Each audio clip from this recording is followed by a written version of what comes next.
As a forensic pathologist, here's what I saw when Charlotte Kirkwood was. The gushing blood points to a jugular vein injury. His arms pulling inward is very typical of decorticate posturing, which occurs usually during catastrophic brain damage.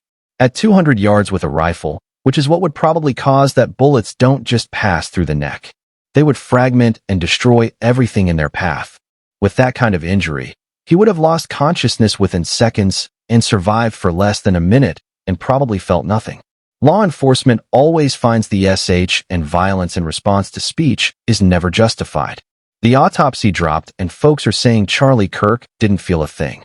From the moment he was hit, it was over instantly. This ain't a street scuffle or an accident. This reads like a straight-up execution. Don't get it twisted, but left, right, or fence sitters, this detail changes everything.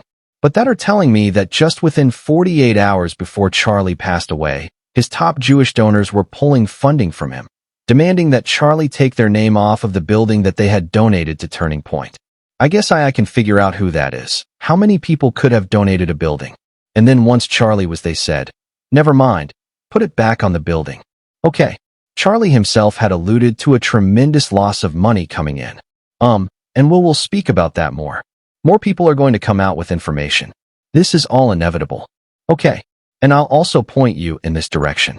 You guys remember BB recently was on a PR blitz despite the fact that he was, fighting this 96,000 front war because it do nothing. Okay, he was doing a ton of podcasts in America. He went on to Patrick B. David's podcast. He went on to Brendan Tatum's podcast. He won the Nelk Boys podcast. Anybody find it weird he didn't do Charlie Kirk's show? History shows some public figures hung on after being shot, giving the nation a sliver of hope and time to react. Dr. King battled for hours in that Memphis hospital bed in 1968, and that window gave people a reason to pray. Malcolm X was rushed to Columbia Presbyterian in 1965 after being shot multiple times at the Audubon Ballroom, and medics worked on him for a stretch before pronouncing him gone. Charlie Kirk, none of that drama. He was done in an instant. No chance to fight back. No hospital bed miracles. If the autopsy reads the way folks claim, this looks methodical, cold, precise, and meant to end him right then and there. I can tell you he didn't work alone on the internet because it seems that he became radicalized on the internet. That's just by watching what same things that you're watching and hearing. It looks like he became radicalized over the internet, and it seems like he has wonderful parents brought in a wonderful neighborhood, smart guy, great boards, great marks, great student. And then he has something happen to him over a fairly short period of time. Looks like he was radicalized over the internet, and it's radicalized on the left.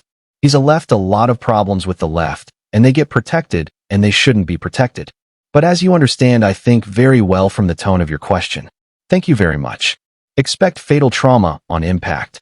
No survivable window, no slow fade, just instant wipeout. This feels less like a chaotic shooting and more like a cold clinical drop him where he stood job. And that detail screams intent. That ain't just about silence. It's about zero chance to fight back. No last words. No iconic bedside scene to rally a crowd. That speed flips the whole script and hands the narrative to whoever planned it. Quick, surgical. No witnesses left to speak. That's why Owens and Trump are glued to that autopsy like hawks to wake up, because I am telling you this is not a battle between left and right. We all thought that at some point. We believe that. You're my enemy. You're my enemy. It is not a battle between Russia, Ukraine. I don't care what your political issue of the day is. What is happening right now in the world, and what just happened to my friend Charlie Kirk, is a battle of sheer evil versus goodness. If the report backs up the rumors, they'll frame it as proof Charlie was targeted, not unlucky. The rapid death becomes the headline. Martyrdom energy fuels movements, and this kind of finish is exactly the kind of fuel they'd use to light the fire. Candace Owens didn't waste a breath sugarcoating it. From the very first words of her podcast, she came in swinging. In her eyes, Charlie Kirk wasn't just gone. He was taken out. Not passed away, not tragically lost, executed in broad daylight. And she went after anyone she believed was twisting the truth about his death. What made her rant different wasn't sorrow. It was pure fury.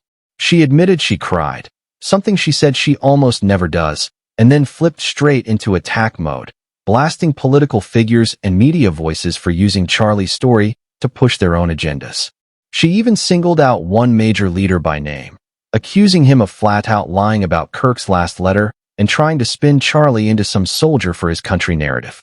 Let me ask you, in the conflict of versus who's the good guy, believe Hamas and the government are evil, but I think also that there is no justification for a mutilation of thousands of innocent people and children of feudal.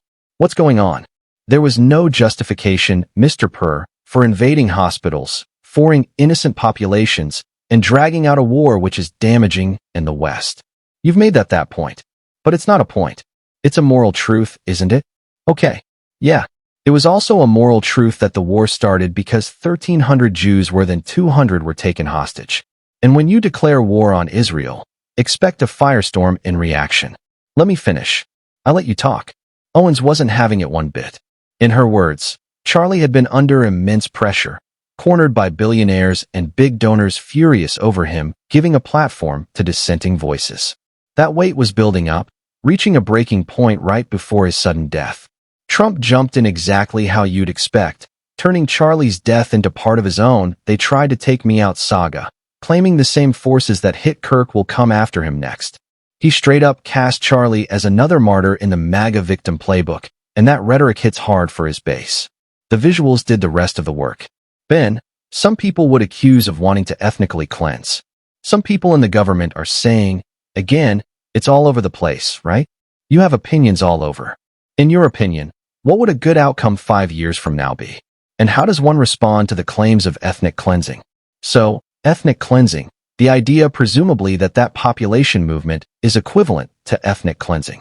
I think ethnic cleansing is a term that's been fairly recently coined to describe population movement during war. And the reality is that's been ongoing for literally all of human history.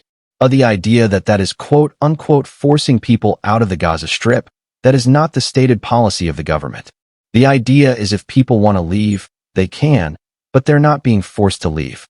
Charlie's face plastered beside U.S. and Israeli flags, the kind of imagery that lights up conspiracy feeds and amplifies anger overnight.